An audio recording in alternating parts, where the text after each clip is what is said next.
ওই লন্ডন থেকে এক নতুন মুফতি এসেছে, জানেন বোধহয় আপনারা। আমরা আশা করেছিলাম লন্ডন থেকে একজন জাতীয় নেতা দেশের মাটিতে আসার পর এই চাঁদাবাজি এবং রাহাজানিতে লিপ্ত গুন্ডা প্রকৃতির বিএনপি বোধহয় পরিবর্তন হবে, কথাবার্তা আচরণে বোধহয় বিএনপির একটা পরিবর্তন হবে। আমরা দুঃখের সাথে লক্ষ্য করলাম লন্ডন থেকে নেতা দেশে নামার পর বিএনপি পরিবর্তন হয় নাই, লন্ডনের নেতা নিজেই নতুন বিএনপি হয়ে গেছেন।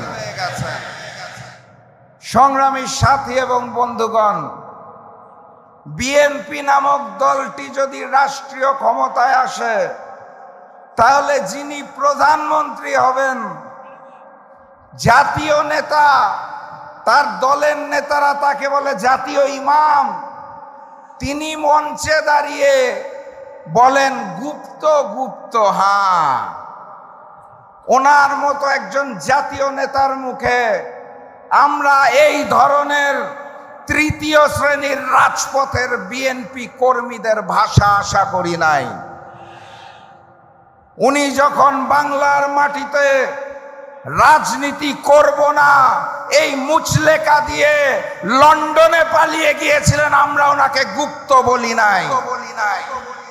উনি যখন লন্ডনের মাটিতে বসে ভিডিও কলে রাজনীতি করেছেন লুকিয়ে থেকে, ওনাকে আমরা গুপ্ত বলি নাই।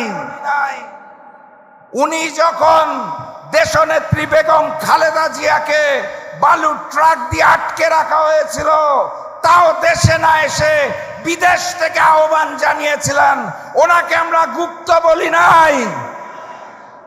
দেশনেত্রী বেগম খালেদা জিয়াকে যখন গ্রেফতার করে তিলে তিলে জেলখানায় অত্যাচার করা হয়েছিল, উনি তাও দেশে আসেন নাই, লুকিয়েছিলেন লন্ডনে, ওনাকে আমরা গুপ্ত বলি নাই। ফ্যাসিস্ট শেখ হাসিনা অগাস্ট মাসের 5 তারিখ পালিয়ে গেলেন, তারপরে উনি দেশে আসতে পারলেন না। 16 মাস সময় লাগলো ওনার দেশের মাটিতে পা দিতে। উনি লন্ডনে বসে বললেন দেশে আসার সিদ্ধান্ত নাকি ওনার একার না, কার কার সিদ্ধান্তে উনি চলেন, কোথায় কোথায় মুচলেকা দিয়ে নিজ মাতৃভূমিতে নামতে হয় সেটা উনি পরিষ্কার করেন নাই, ওনাকে তো আমরা গুপ্ত বলি নাই। ডিসেম্বর মাসের 25 তারিখ বাংলাদেশের মাটিতে নেমেছেন শুধুমাত্র নির্বাচনে অংশগ্রহণ করার জন্য, দেশপ্রেমের জন্য নয়। ক্ষমতার মসনদকে ভালোবাসেন, যিনি দেশকে ভালোবাসেন না তিনি প্রমাণ করেছেন।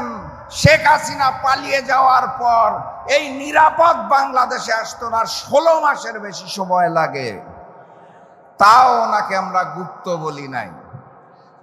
ডিসেম্বর মাসের 25 তারিখ দেশে নেমে উনি বলেছেন আই হ্যাভ আ প্ল্যান। সেই প্ল্যান কি সেটাও খুলে বলতে পারছেন না, গোপন প্ল্যান, তাও আমরা তাকে গুপ্ত বলি নাই। উনি মঞ্চের মধ্যে দাঁড়িয়ে জামাত এবং শিবিরকে উদ্দেশ্য করে বলেন গুপ্ত। আমাদের উচিত ছিল ওনাকে গুপ্ত বলা, কিন্তু রাজনৈতিক শিষ্টাচারে আমরা একটা জাতীয় মঞ্চ থেকে গুপ্ত বলতে পারি না। এটা জনাব তারেক রহমানকে শিখতে হবে।